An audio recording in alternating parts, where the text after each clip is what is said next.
Lake City, là où les gangs de rue mexicains et polynésiens se disputent le territoire. L'impact du trafic de stupéfiants, c'est 95 arrestations par mois liées au trafic de drogue. Et dans certains quartiers du centre-ville, le taux de criminalité a doublé en 1 an. Et comme j'ai peur de rien, direction Salt Lake City.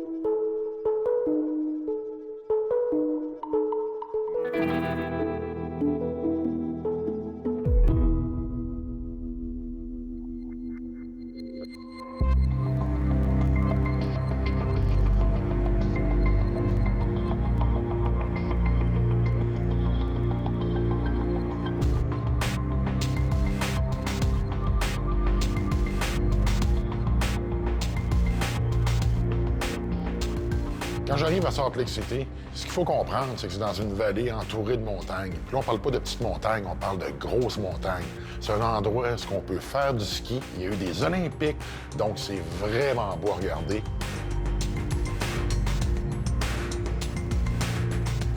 Quelque chose que j'ai remarqué aussi, c'est qu'à Salt Lake City, le soir, il n'y a presque pas de lumière de rue. Il y en a au centre-ville, mais lorsqu'on sort du centre-ville, c'est très sombre. Et les lumières qui sont apparentes, c'est pas des lumières qui sont vraiment fortes. Ça me donne l'impression peut-être qu'on a un système ici sur l'économie d'énergie.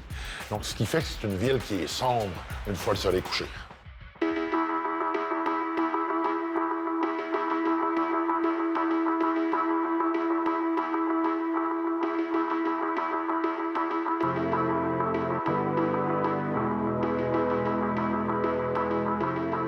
Quelque chose qui est le fun, là, c'est que pour une fois, on rencontre la police. C'est quelque chose qui n'arrive pas souvent, ce qui va nous donner la chance de pouvoir être sur le terrain avec ceux qui combattent le crime, et pas n'importe lequel, celui des gangs de rue.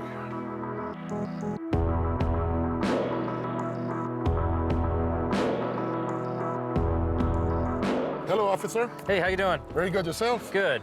Can you tell me a bit about what we're going to do tonight? Tonight we're going to show you around, try to find some of our gang members, and have a good time. As far as gang goes, which are the leading ones? We have several gangs here. We have white supremacist gangs, we have Bloods, Crips, Norteños, Sureños, but we also have some homegrown gangs here that were formed here in Salt Lake, anywhere from BLT to Eastside Rascals, Cuvo. I mean, we just have Wow, there's a lot. A lot, yes, yes there is. Is it safe for us tonight?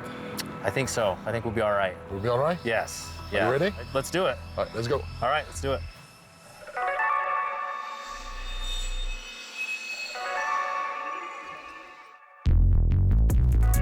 Tryna take control, I might snatch your pad. Life in the game, don't try and own my own pad. It's not me, really going to the plan. Funny, got a stretch car, I need them bands. Brothers gotta eat, wanna feed the fam. Got me trying to see more green than damn. So tonight, what we'll be doing is just scouring the valley. We have a top 10 gang member list. These are our top 10 most menacing gang members that are causing serious issues within the community. We're trying to get those gang members off the street. We've also got information that a male that's been staying here, he's been involved in 2 shootings. One as recently as of last night, where he was shooting at a female on the freeway. So they're trying to set him up right here. Ce qu'il faut comprendre, c'est qu'il y avait un suspect qui est recherché. Donc, on avait tenté de l'appâter pour une transaction de drogue.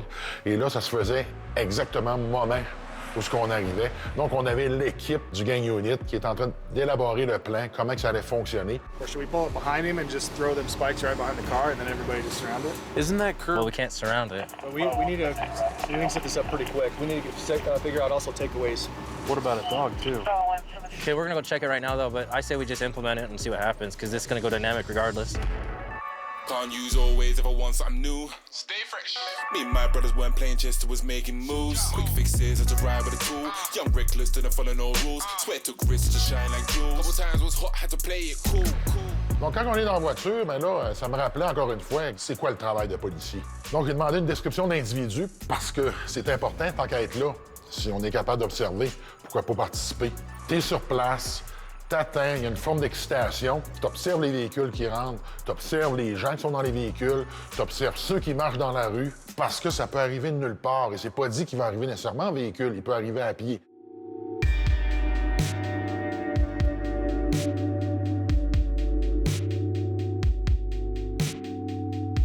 Who is supposed to meet? He thinks he's meeting the snitch to sell them some dope. Can you see dude in that Cavalier right there? It's too big, it's too small. What about that? That's not the dude right there with the hat backwards? No, he's too small. Oh, it's too small. Supposedly he's here, according to Friendly. Already? I haven't seen him. I think he's full of shit. I think so too. Ce qu'il faut comprendre, c'est un peu comme quand on va à la chasse. C'est pas parce qu'il y en a beaucoup que c'est certain qu'on va avoir la chance de pouvoir revenir avec un trophée de chasse. On a élaboré un plan. Le plan, malheureusement, n'a pas fonctionné. Le suspect s'est pas présenté. Mais n'empêche qu'on a réussi à participer à une opération avec une unité d'élite de la police de Salt Lake City. C'était vraiment une expérience enrichissante.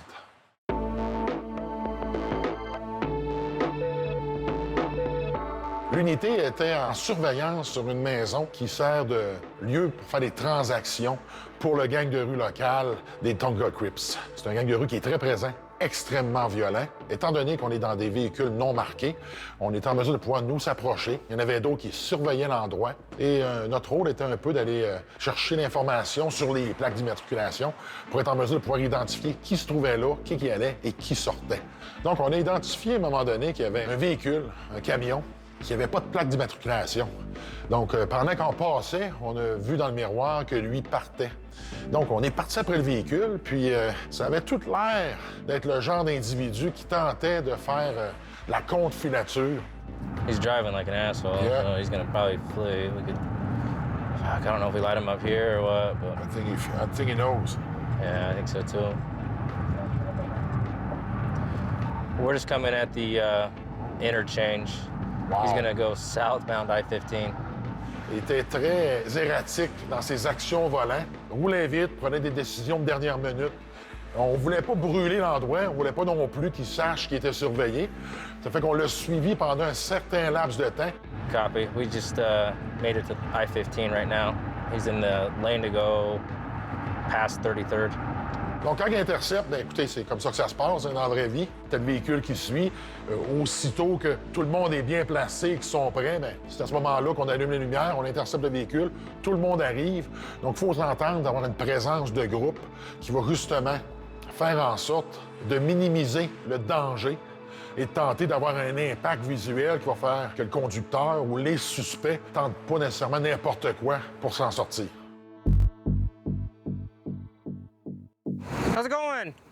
Detective Pender with Unified Police. Reason I pulled you over, I couldn't read your temp tag. What's your name, bro? My name's Siki, man. What's going on? Why you Mohammed? I just told you, dude. The temp tag, you can't read it. Damn. I didn't know that. You ain't got no license? This? That's not a license. Are you a Utah resident? Me? Utah? Tu casas aqui em Utah? Tu casa? Mexico. Okay. Where's your ID at? ID? Chihuahua. Chihuahua? Yeah. All right, step out of the vehicle real quick. Step out of the vehicle. Andale, amigo. Là, comme on peut voir, on a toute l'unité qui est là, ainsi que les policiers de la ville de Salt Lake City. Là, on est en train de démêler l'histoire. Ce que je sais jusqu'à présent, le conducteur n'a pas de permis de conduire, mais il vient de partir d'un endroit qui est reconnu, qui est surveillé comme étant un endroit où il se vend de la drogue. Ça nous donne un peu une façon de faire, comment l'unité travaille ensemble et comment elle est supportée aussi par les forces de la ville, soit les patrouilleurs.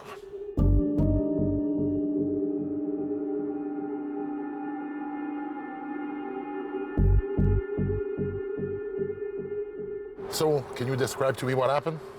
Yeah, so one of our known hotspot gang member houses, we observed this vehicle leave that. So we're trying to get a stop on it, see who's all inside the vehicle, see if we can identify anybody.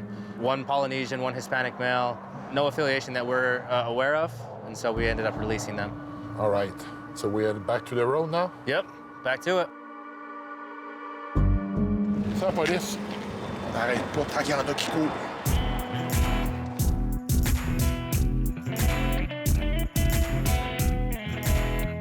Donc, on continue à se promener avec l'officier. Puis, il nous fait faire un tour de ville, nous montrer les endroits, le genre de criminalité, comment ça fonctionne. Donc, il nous a emmenés dans des petits motels qui servent non seulement de lieu de transaction de drogue, mais aussi d'endroits où on va pratiquer la prostitution. So, this is a motel where you're gonna find many of those around here in the Salt Lake City. That's correct, yeah. So this is Salt Lake City. This is our major corridor where we have a lot of these low-income motels, where we have anything from gang members to gang users frequenting these motels and selling their dope and doing their crimes. So are you getting some information from the patrol who are working tonight? Yep, so we'll scan our patrol channels, and they're always welcome to come onto our channel and let us know of any dealings with gang members or calls that they're going to, and a lot of the times we'll respond to them. What's up, man? I won't be on TV. Get on TV, bro. Where you at? You're on TV now. See, so that's an African American. He's dressed all in red. It's safe to assume that he's probably in a blood set. Blood. Hey, man, come on over here. Hey, why? Because I am from Salt Lake City, Utah, and I started a gang out here, and I'm pretty sure you want to talk to me. No, I'm fucking with you. Don't play. Who is it? Black Mafia. It's BMG? Yeah. Really? So, yeah, these guys are from Canada. They're doing a documentary on gangs. How long you been out of the game? I'm not out of it. It's always in me. Yeah? I started in '88. It's been a while. You know the gang. Yeah. BMGs, man. You guys take care, man. Hey. Take care. Get your stuff, get your... All right, man. Have a good one. Ce qu'il faut comprendre, quand personne ne le sait, c'est correct pour eux de discuter avec nous autres. Mais quand il y a des gens qui les connaissent, tu ne veux pas être vu à parler avec des gens qui font pas partie du milieu. You can't be talking about your gang in front of other people, especially not from your clique. So that's why he shut up pretty quick. So he's been in the game since '88. So he's been in the game for 28 years. So obviously he knows, don't talk to people. I'll give him a little bit and be on my way. Yeah, they went to the right school. Exactly. Let's see it. Yep. All right, let's hit back the road. Okay.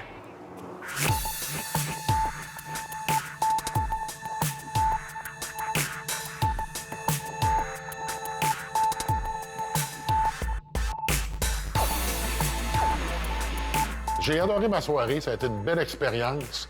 Ça m'a rappelé beaucoup de souvenirs. Ce que je me suis rendu compte, c'est que peu importe où ce qu'on est, le travail de policier est sensiblement le même partout.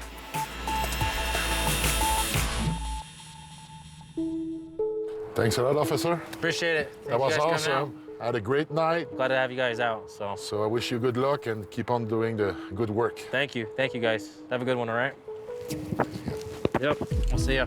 See you. Be safe. Thank you.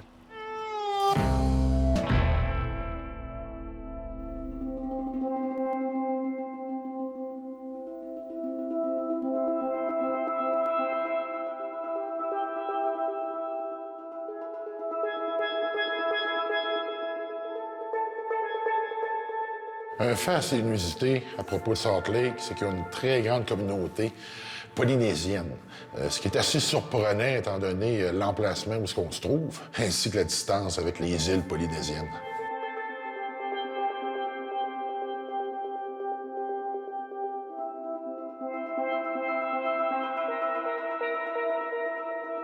Donc, j'ai une rencontre dans un restaurant afin de rencontrer un ancien leader d'un gang de rue polynésien qui s'appelait les Tonga Crips. C'est quelqu'un qui valait vraiment la peine d'être rencontré.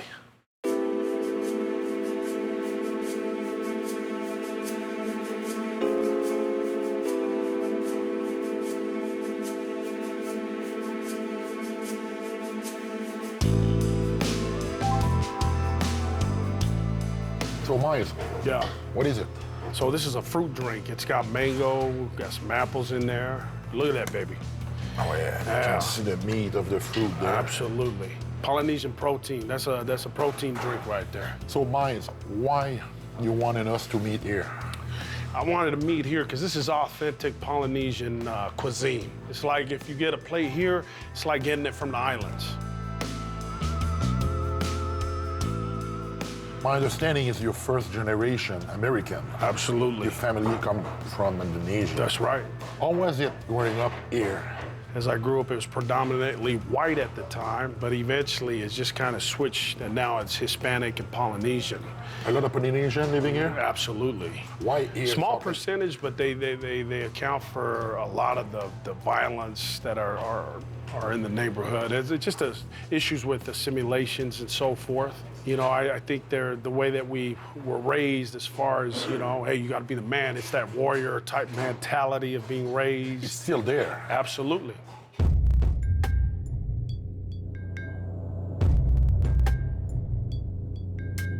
Donc, après avoir discuté avec Miles pendant un certain temps, on s'est entendu pour aller voir comment c'était dans les rues de son quartier d'enfance. Un quartier qui n'est pas tellement délabré comme on peut trouver dans d'autres villes, mais qui, en fait, cache quand même une certaine forme de criminalité. Un gang de rue qui est très présent et une violence qui fait partie de la réalité des gens qui vivent dans cette communauté.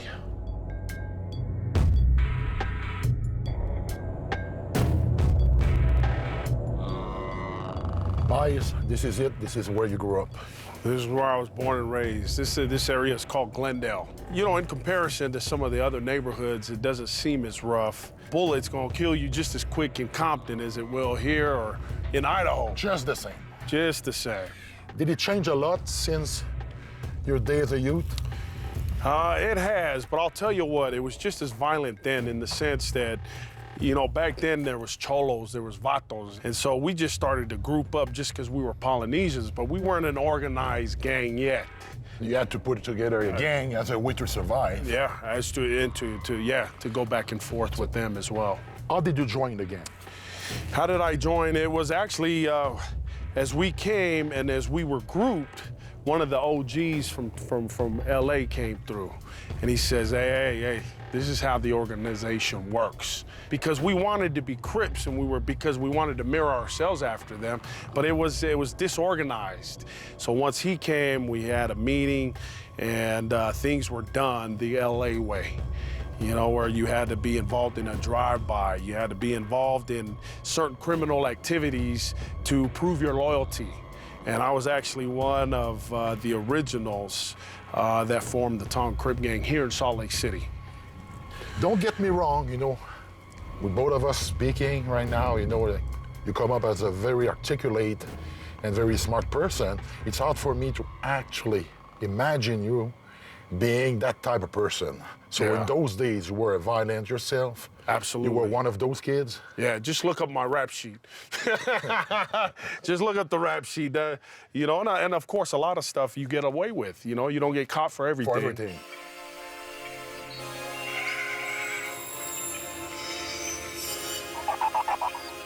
On pouvait voir que c'était vraiment profondément ancré en lui. Lorsqu'il m'en parlait, il avait de la difficulté même à contenir un peu son excitation. Je pense qu'il y a certains remords, mais il en a quand même pris beaucoup plaisir, malgré le fait qu'il en a payé le prix au cours des années. As I look back now, had I been a little smarter as a gangbanger, I would have been more involved with the money aspect of things instead of the violence. Because back then it was more about the violence Absolutely. than making money. Absolutely. How crazy were you? Give me an example. Shootings, drive-bys, stomping people in the head, and leaving them for dead. In those days, when you were doing those things, were you having any afterthought, or that was just... No, it's what you did. It's just how you lived your life. The transformation didn't take place for me until I was locked up. And I realized, really, I was still in that hardcore sense of mind, but it wasn't until I realized that my homies kind of separated, or they kind of left me. Gave up on you? Yeah, not they gave up. They just left me hanging in there. No money on my books, no visits. And the thing is, these are kids that I was willing to take a bullet for. But it was then that I made the decision that I'm good. I'm done. You have to make your good decisions up front. Although I can bounce back, but I'm bouncing back so late in life, you know, to where I missed out on a lot of great opportunities. You're still young. There's still opportunities. I'm over the hill, man. I'm going through a midlife crisis right now. I'm going through a midlife crisis. That's why I went and bought a Lexus, bro. You know what? You're still young. 42 is still young. I appreciate that. I appreciate it. Thank you.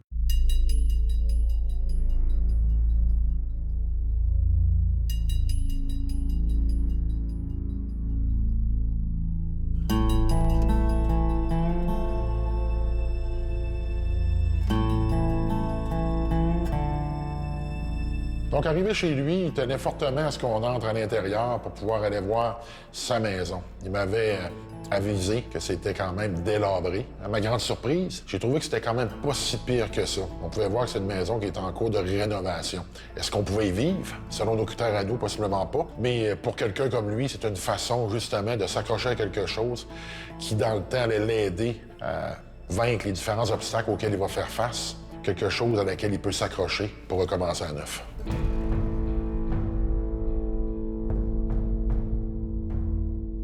You come back from a long way. It's been a long journey. How you feel about the fact that you have to start all the way from the bottom? It gets a little depressing sometimes, you know, but at the same time, it's actually exciting too. Because this time around, I'm starting to do things the right way. I had 40 years of mistakes, now I can do 40 years of good choices. So it's exciting. So I'm a member of the LDS faith, which is the Church of Jesus Christ of Latter-day Saints. They refer to us as the Mormons. I wish I would have lived the principles that they teach. Obviously, we're founded on the Book of Mormon, a prophet by the name of Joseph Smith. He was the first prophet, and a lot of people kind of claim that he's not a true prophet. But I want to tell you this, take away Joseph Smith and just go based upon some of the revealed truths that God revealed to him for us to live our lives by. Probably still would have been married with my 7 kids, doing good, being successful. But, you know, it is what it is. I'm at this point. You see my house. And just like this home, in a couple of years, my whole life will be rebuilt. When I come back, I come visit you. Yeah. This play's gonna be done. Absolutely. Very nice meeting you, guys. Oh, man, it's been great. Thanks.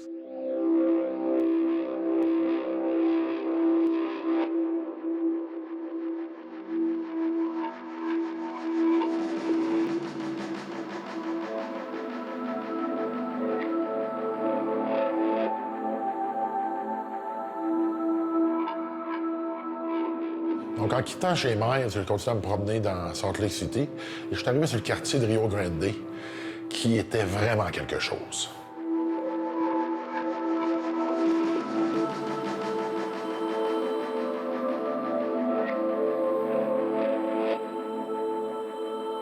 Bon, ben là, on est une partie de la ville de Salt Lake où il y a des itinérants qui vivent sur une des rues.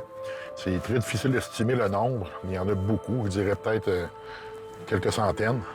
Puis on est seulement qu'à 5 minutes du centre-ville.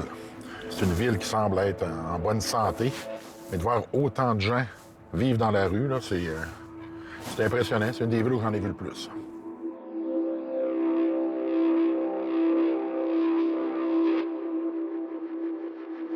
De dire que ça fait pitié, je pense que c'est une question personnelle. Ça nous donne par contre une idée de la réalité de Salt Lake City. C'est vraiment pas le genre de réalité auquel je m'attendais.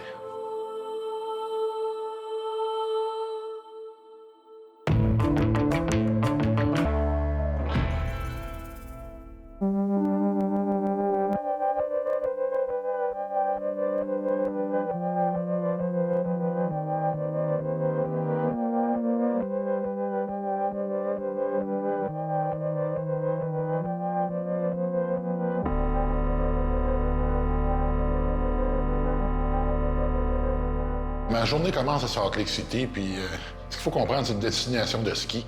Et là, je le sais pourquoi. Parce que quand il neige, il neige.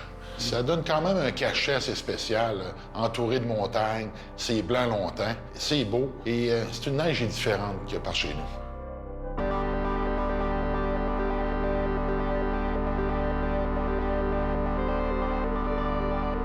Salt Lake City, c'est une ville qui est très religieuse.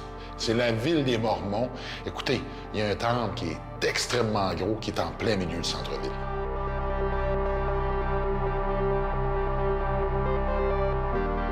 Pour mieux comprendre, je m'en vais rencontrer quelqu'un qui vit dans une autre partie de la ville. Et là, on se dirige plus vers le bas des montagnes. C'est vraiment impressionnant de voir que lorsqu'on est dans les hauteurs, il neige, on descend, il pleut, et ça finit, il n'y a rien.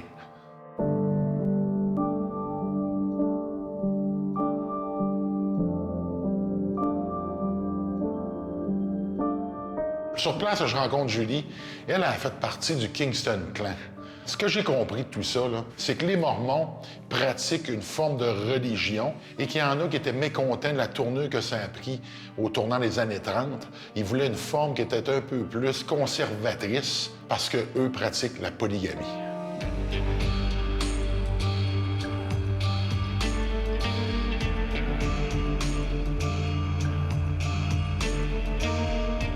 Oh, that's a beautiful family you've got. Thank you. They keep you busy? Oh, yeah. Yeah? Yeah, we have 9. 9? Yeah. Donc, Julie, c'est quelqu'un qu'on sent qu'il y a beaucoup de bonté en elle. Elle vient d'une famille très religieuse. Son père était un leader du clan. Donc, elle vient d'une branche de sang pur. Et avec ça, bien, vient son lot de désagréments.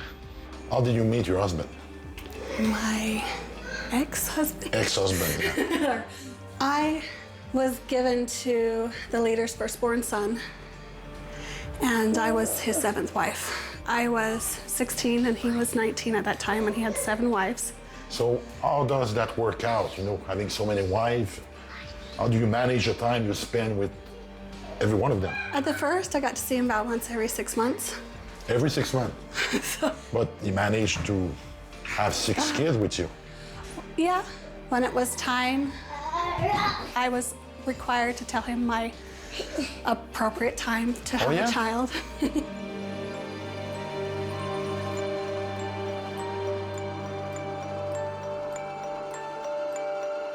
In the Kingstons, the women take care of everything. They take care of the home, they take care of all the bills, they take care of the men. The men have no responsibilities to the women or the children, so... Not even financially? No, not even anything. We're raised this way, so we're raised to serve him, take care of him. I mean, we didn't question taking care of the bills. We didn't question, like, he should support his kids. We didn't know any of that. So he had 6 kids with you? Mm-hmm. How many more kids did he have with his other wife? I can't tell you now because I don't know. What, back in the But days? it was at least up to 65. What? Yeah. No responsibilities? He didn't have any responsibility for my kids, or my full sister ended up marrying him, and she... Your sister? My full sister. She's with him now? She has 10 or 11 kids, and he doesn't support any. Donc, Julie, ce qui m'a vraiment impressionné, c'est sa force de caractère. Parce qu'elle a décidé, elle, que c'était pas le genre de vie qu'elle voulait. Et elle est sortie de là. Il a fallu qu'elle tienne tête à son père, à sa mère, à sa famille et tout le clan.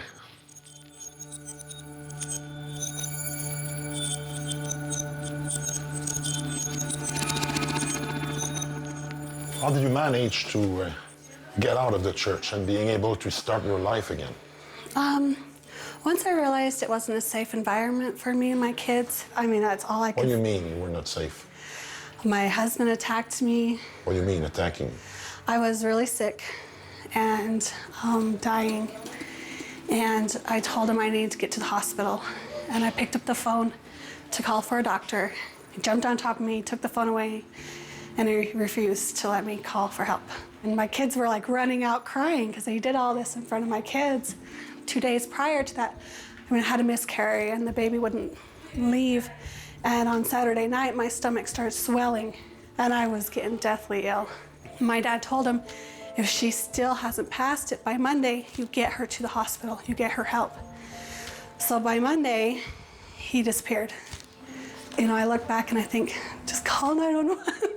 But back then, you're taught if you do anything that the ones above you tell you, without their approval, you will die.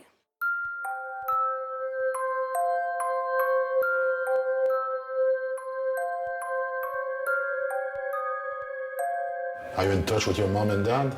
My mom passed away. Sorry. My dad had some miracle cures for cancer, so he tortured her.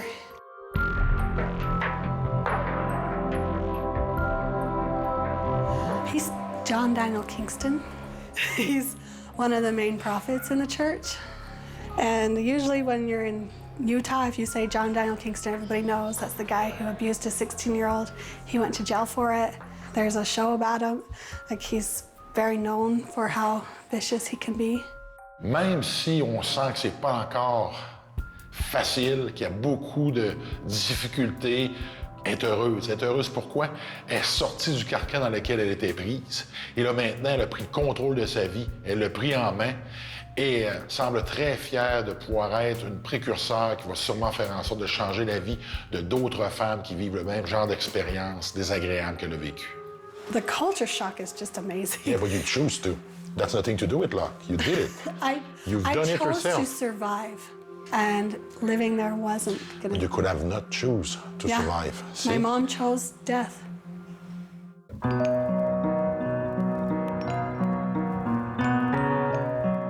If you reflect on your past life with the Kingston, what would you say is the worst?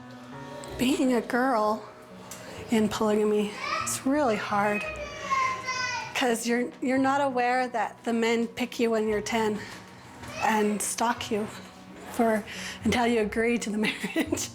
I was never aware of that until I watched my husband go and pick out 10-year-olds. You're kidding me. And I was disgusted. I was like, she's 10. What is wrong with you? You know there's people who goes to jail for it. Huh? You would hope. He should have for me. He should have for half of his other wives. He married a 14-year-old, and she told me she was brutally raped the first night. I mean, that's life. That's what we're taught in that church. Thanks a lot, Julie. Mm-hmm. I appreciate it. Thanks.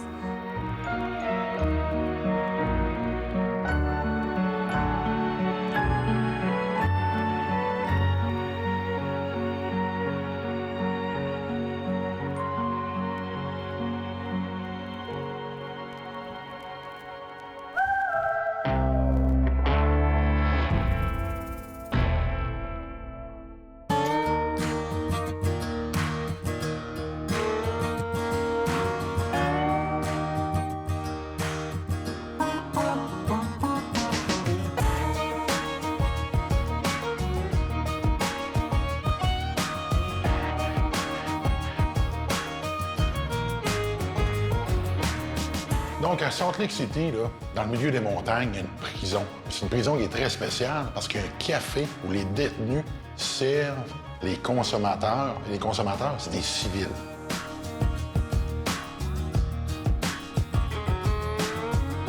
Donc, sur place, je rencontre Caroline et c'est elle qui a parti le programme. On voit qu'elle a beaucoup de passion, beaucoup de fierté. C'est une gardienne de prison, mais elle est plus qu'une gardienne de prison.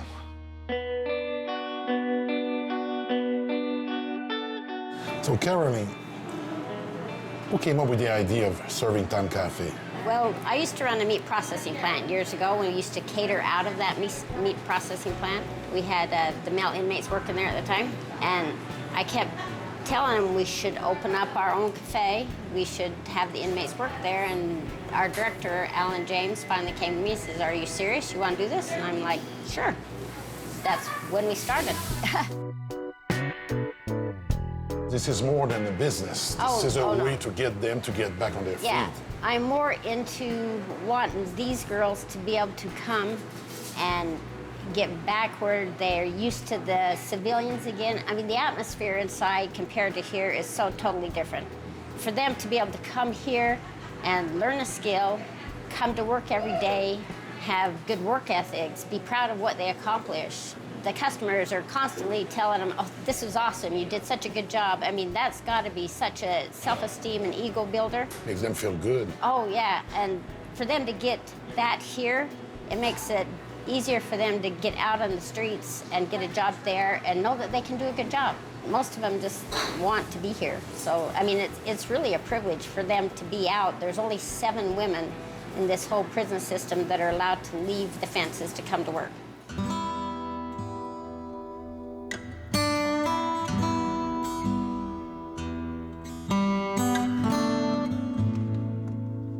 Quand elle nous parle là, des filles qui travaillent dans son restaurant, On voit comment elle est enjouée et comment c'est important pour elle parce que ça va au-delà de faire en sorte que les prisonnières fassent leur temps et payent leurs dettes à la société. C'est vraiment de faire une différence dans leur vie et de faire en sorte de ramener des gens qui sont allés sur le mauvais chemin, les réintroduire dans la société de façon positive et active. How the girls are getting paid? Yes, they get paid. They start out at $1.40 an hour. From there, it's every 3 months. It goes up to $1.50 and then to $1.65. And inside, they only make 40 cents an hour when they work inside. Are they allowed to keep tips? No. No? We're a state agency. We can't accept any tips. No. No tips at all. That's a perfect place. Yeah. Yes, exactly. Donc, à un moment donné, je vois quelqu'un qui travaille dans le fond du restaurant. Fait que je m'approche et là, je rencontre la pâtissière.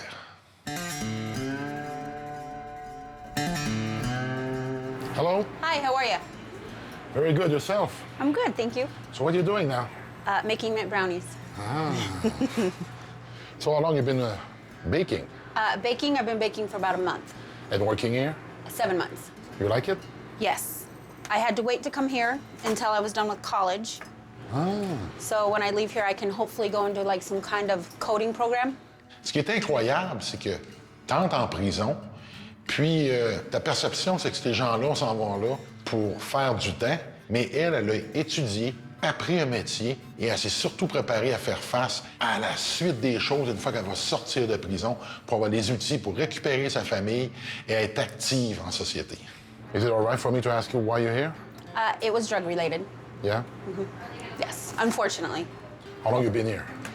34 months, almost 35 Okay. months. Do you feel that working here is going to help you actually get back in the real life and actually get a job and have the tools to keep that job and move on with your life? Absolutely. After being here for the time that I was here and not being out in society, being able to interact with the public and working with them and knowing that I am a real person and that I have just made mistakes and that they interact with us very nicely and treat us very respectfully, it helps tremendously to know that I can go back out there into the community and actually do something just like them. I've paid for my mistakes and all I can do now is move forward, and I think it helps a lot.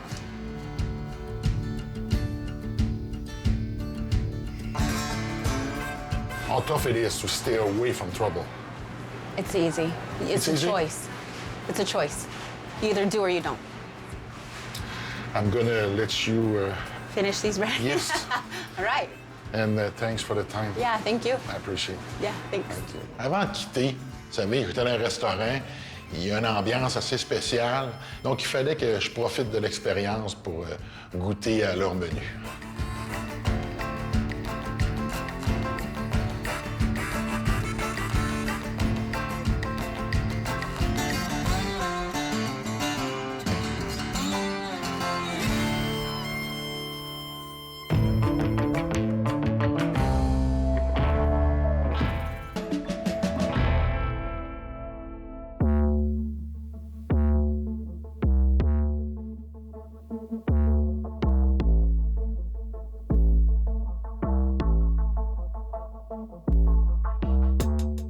À Salt Lake City, un des graves problèmes qu'on retrouve, c'est le crystal meth. Donc, avant d'acheter une maison, qu'est-ce que tu fais? Ben, tu appelles un expert pour pouvoir quoi? Savoir si ta maison n'est pas contaminée.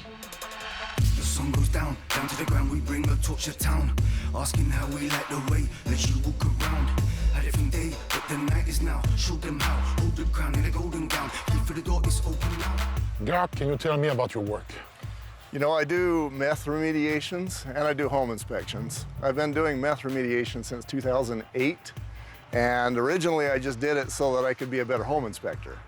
But then it kind of turned into its own career. I've seen these homes where you get kids in there 3 or 5 years old who you know are not eating, and you know that that kid is just doing something while the adults are slabbed out on the floor. And it just hurts you. At least we're remediating the place so that somebody else can live there safely, and that's kind of what I do.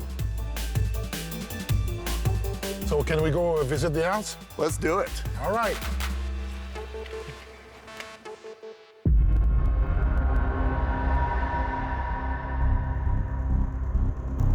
Le quartier où on se retrouve n'a pas l'air si pire que ça. Une maison où on fait du crystal meth, tu veux pas attirer l'attention nécessairement. Donc l'extérieur est souvent bien. C'est à l'intérieur que ça se passe.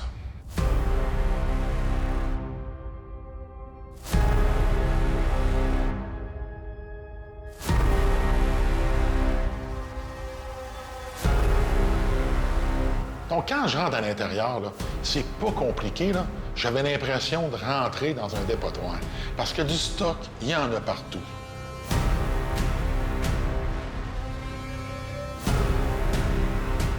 This place, there's so many of the signs that you typically see on any other meth home. Probably the one thing that I see that is most common in meth-contaminated properties is what I call signs of anger.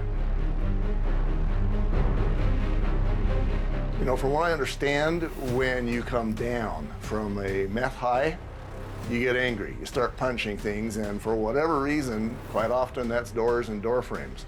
So right over here, you know, and it's not hard to guess what happened here. You know, somebody got angry and punched this wall. You see this hole going here. You see the stress crack coming over here. And that's not the only one in this house. Yeah, we've actually got a stress crack going down here. Somebody hit that thing pretty hard. So the last one is the smell. You know, there's urine smell, and I call it a cat urine smell. And where'd that come from? You know, sometimes it's actually because you have animals that don't get out. Sometimes it's because you have people that are on the floor and they don't make it to the bathroom. And sometimes it's actually the smell of meth. So far, I don't smell anything. Yeah, so far in this home, I'm not getting it. But if we go downstairs, the smell is a little stronger there. And you do find in meth homes that often the use or the cooking is going to happen in the most far away, most private location that is possible. So the main floor isn't always where you smell it worst.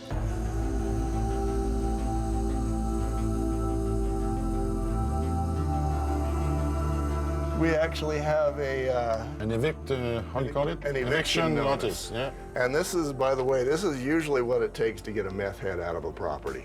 You know, in this case, this is actually the grandma telling the children to get out of grandma's property. You know, this is very common. The meth heads, once they find a place with free rent, they're not just going to leave. No, not easy, hein? No.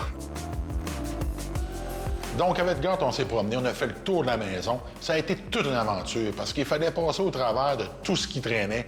Croyez-moi, il y en avait. Ça m'aurait quasiment pris un GPS.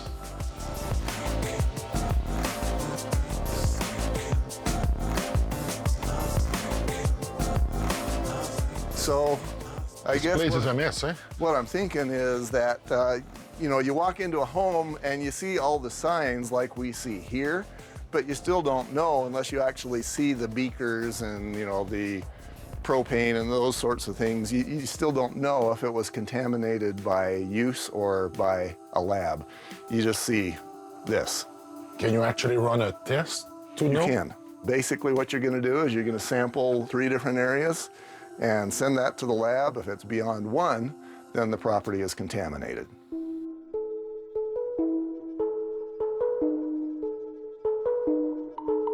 You know, one of the things that is important is the only way to know for sure that you've got a meth-contaminated property, this.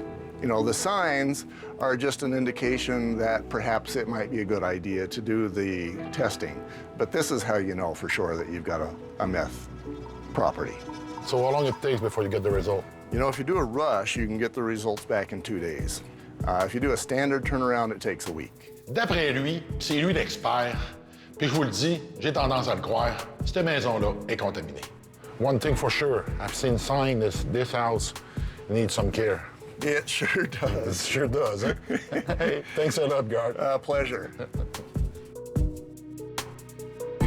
En conclusion, la ville de Salt Lake City, même si elle a eu les Olympiques et que la religion mormon a une emprise très forte sur la ville, on pourrait croire que la criminalité et le phénomène des gangs de rue n'y seraient pas présents. Mais au final, c'est pareil comme ailleurs. Ça, on en retrouve partout. Et malheureusement, même la force de Dieu ne peut pas nous en protéger.